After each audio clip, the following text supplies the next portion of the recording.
Ассалаумағалейкум, құрметті көрермендер. Қайырлы күн. Міне бүгін біз атты ерттеу қалай екенін барлығын түсіндіріп өтеміз. Осы бағдарламада. Мынау бізде аттың ішкілігі. Бұл ең тоқымның астында жататын, аттың үстінде тұрады. Көкпарға салынғанда былай жай міністерді ат терлеген кезде осы ішкілікті қояды. Терін сіңіреді. Жұмсақ астына, тоқымның астына. Одан кейін салынатын бізде терлік деген салынады. Бізде терлік емес, қазірге екі тоқым болып тұр. Терлік салынады одан кейін сыртынан үлкен тоқым түседі. Тоқым. Бізде бүгінгі салатымыз қырғыздың көкпарға салынатын қырғыз ер деген ер. Заманауи ерлер, қазір барлығы осы ерге отырады. Бұрынғы қазақы құран ер, орыс ер дегендер жоқ. Ағаш ер, құрама ер дегендер. Қазір көбісі осы заманауи ер тоқымға көшіп кеткен. Көкпарда барлығының ыңғайлы. Басынан ұстап иілгенге мынау белдік дейді. Бұл белдік мықты болса аттың арқасына тимейді. Сол жағынан да жақсы. Мынау біздің тартпамыз. Бұл тартпаның өзі.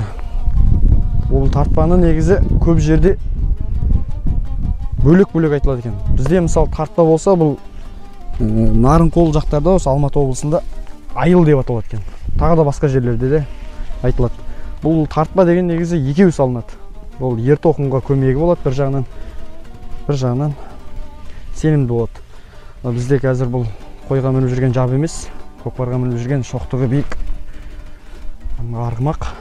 Бұған біреу тартса да жетеді. Бұны мықтап тартып аламыз. Ол екі тартпа болмағанда да құйысқан, өмілдірік деген болады. Қазір бізде ол болмай тұр. Құйысқан ол ер тоқымды алдыға жібермеуге септігін тигізеді. Ал өмілдірік ер тоқымды артқа. Ер бір орында тұрады. Ал біздің бұл шылбырымыз. Шылбыр негізі 4 метрден кем болмау керек. Бұл қазір малға мінілмегеннен кейін бір орында байланып тұратын еді. Бұл тізгін жетеді негізі. Мынау ноқтамыз ішінде тұрған. Ноқтамен бір жерге қонаққа барғанда, жай міністерде тоқтаған кезде атты байлап немесе ұстап тұратын шылбырымыз.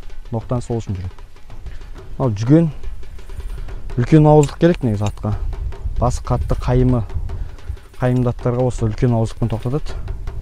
Ер басына күн туса, етікпенен су кешер, ат басына күн туса, ауыздықпен су ішер деген қазақ атамыздың кезінде айтып кеткен дана сөздері. Мынау жүгеніміз.